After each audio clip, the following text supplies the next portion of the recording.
Mamakuya kahanapnak kasmati.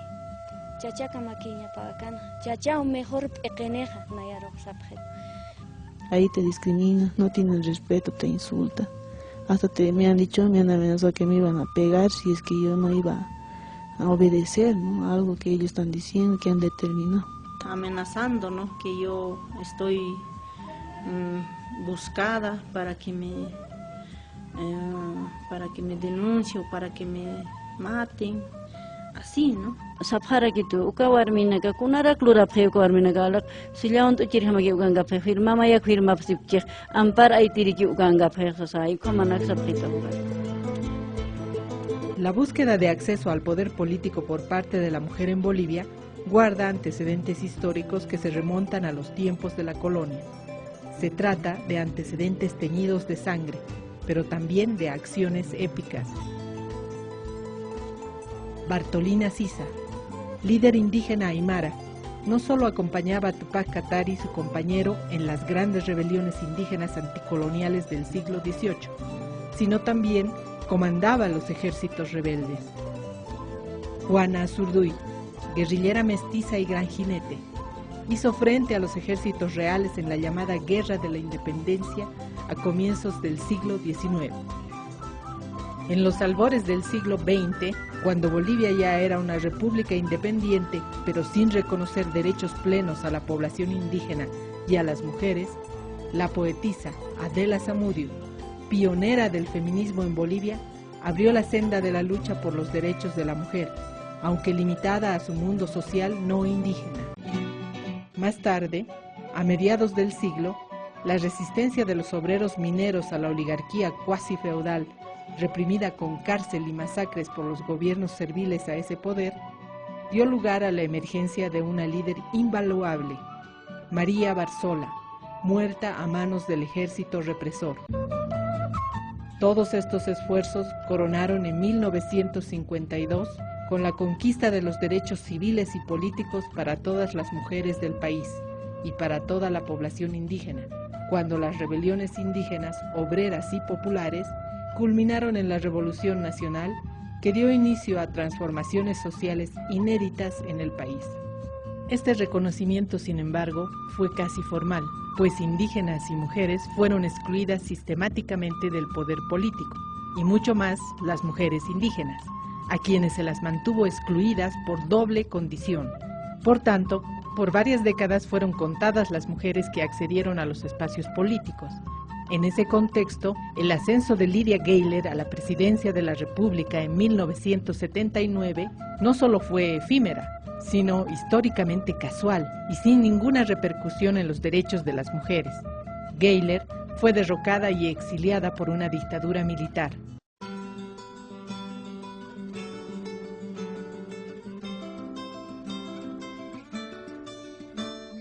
En 1980, en pleno régimen militar dictatorial, las mujeres indígenas, en especial de la región andina del país, fundaron la Confederación de Mujeres Indígenas Originarias Campesinas de Bolivia, Bartolina Sisa. En principio, esta organización se dedicó a contribuir en la lucha por recuperar la democracia.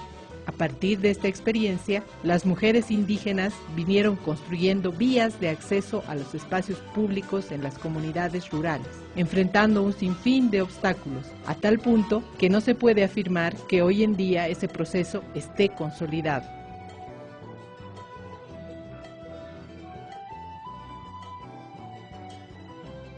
A comienzos de la década de los 90, grupos de mujeres urbanas comenzaron a reivindicar con fuerza creciente el respeto a sus derechos, entre los que figuraba el acceso a los espacios políticos públicos. Una ley de descentralización vía municipalización aprobada en 1994 abrió la posibilidad de que por primera vez en la historia los más de 300 municipios rurales del país, cobijo natural de la población indígena, contaran con recursos económicos y con gobiernos locales elegidos democráticamente. Esta medida permitió que gradualmente las mujeres indígenas del área rural pudieran acceder a estos espacios políticos. De este modo, en 1995, las primeras elecciones enmarcadas en esta nueva norma, 8% del total de concejales elegidos en todo el país, fueron mujeres, entre ellas varias indígenas. En las siguientes elecciones de 1999, esa magnitud subió a 32%, con un aumento de concejalas indígenas, acicateado por la Ley de Partidos Políticos aprobada unos meses antes, que obligaba a estos a tener en sus listas de candidatos al menos 30% de mujeres. Estas primeras experiencias pusieron en evidencia la pervivencia de la discriminación de las mujeres, porque la mayoría ingresaban como concejalas suplentes. Ello se puede ver en los resultados de las elecciones municipales de 2004, donde fueron electas como concejalas titulares solo 19%, aunque ese margen subió a 43% en las últimas elecciones de 2010, además de un aumento importante de concejalas indígenas. Este aumento de la participación de la mujer, especialmente de la mujer indígena, en los espacios políticos locales, ha originado una nueva expresión de las férreas estructuras culturales de exclusión y subordinación de la mujer, que prevalecen en las comunidades rurales en general. El acoso y la violencia política. La ACOBOL, Asociación de Alcaldesas y Concejalas de Bolivia, fundada en 1999, tiene un registro de 249 testimonios sobre diversos casos de acoso y violencia política contra las mujeres ocurridos en el periodo 2000 y 2009, entre los que destacan presiones para que renuncien a su puesto, 36%, violencia sexual, física y psicológica y autoritarismo, 21%. Impedimento del ejercicio de funciones y alternancia obligada e ilegal de la concejalía, 21%. Congelamiento ilegal de salarios, 9%. Difamación y calumnia, 6%. Esta organización estima que los casos no denunciados superan en 5 veces el dato mencionado, referido sobre todo al área rural. Asimismo, ACOBOL señala que 40% de los casos denunciados fueron derivados a las instancias públicas correspondientes, pero sin resultados positivos, porque varios casos fueron rechazados con el argumento de falta de competencia, mientras que la mayoría ni siquiera recibió respuestas. Tradicionalmente se ha sostenido que un gran obstáculo para el ejercicio del derecho de las mujeres indígenas a incursionar en la vida pública es la carga exclusiva de los roles reproductivos y en gran medida de los roles productivos.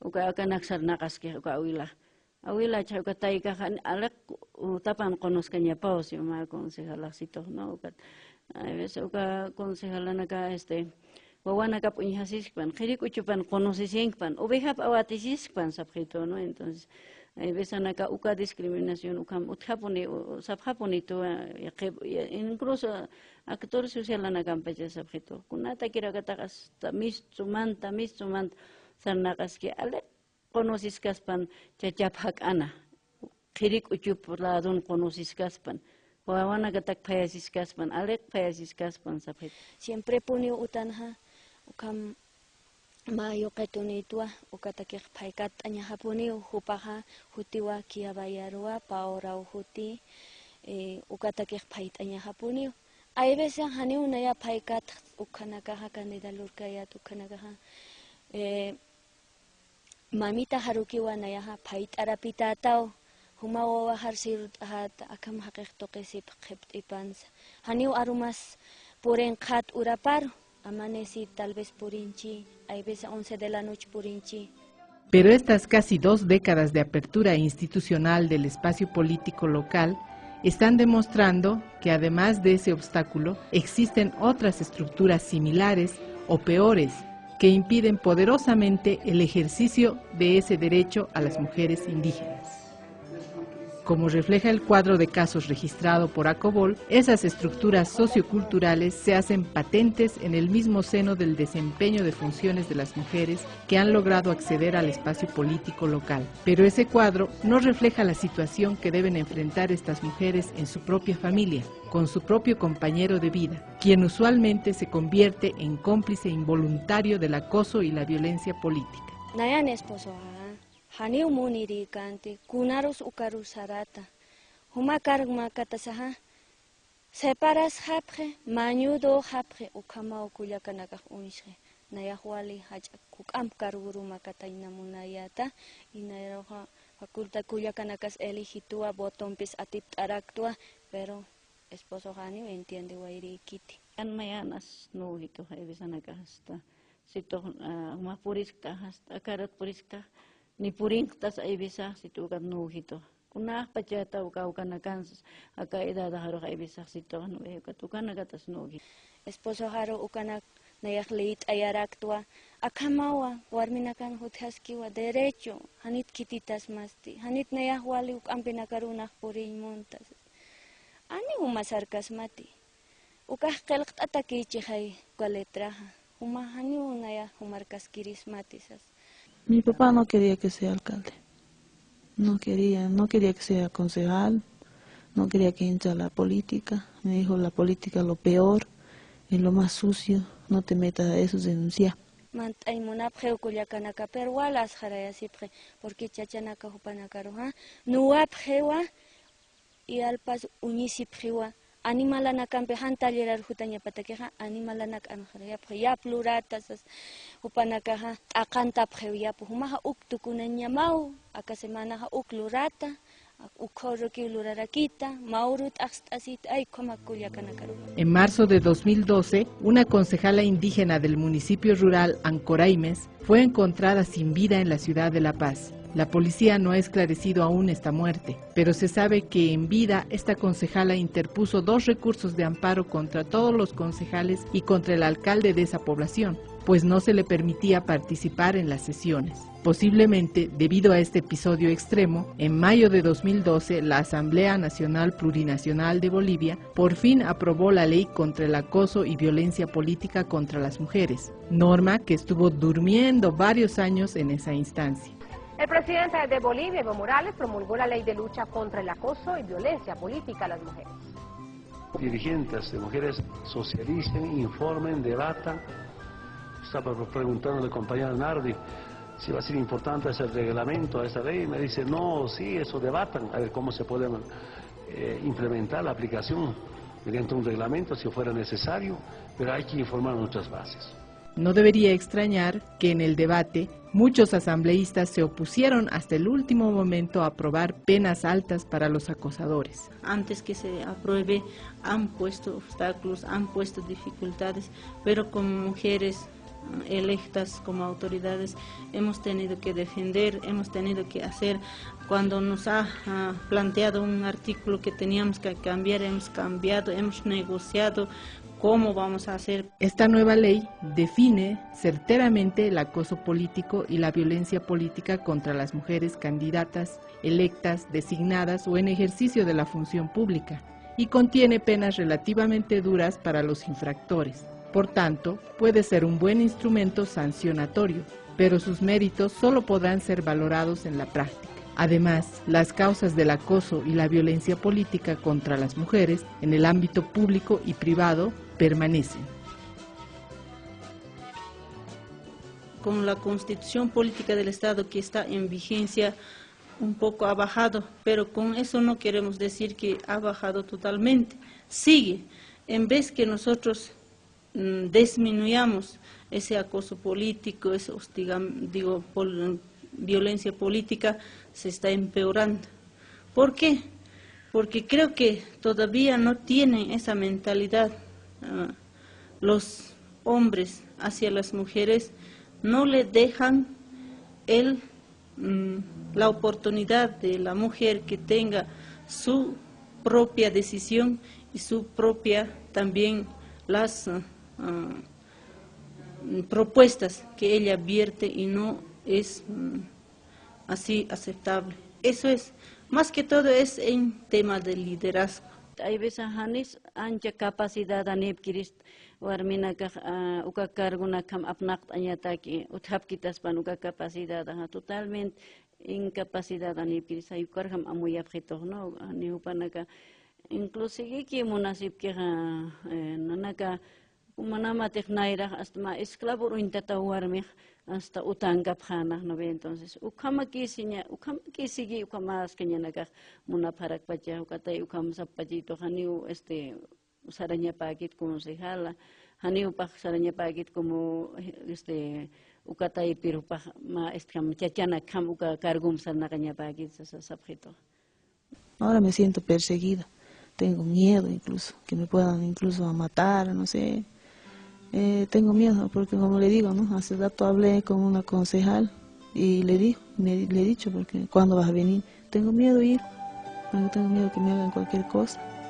Es por ello que SECASEM trabaja en varios municipios rurales del área interandina del país, promoviendo la participación no solo política, sino social de las mujeres y buscando modificar las estructuras que la limitan.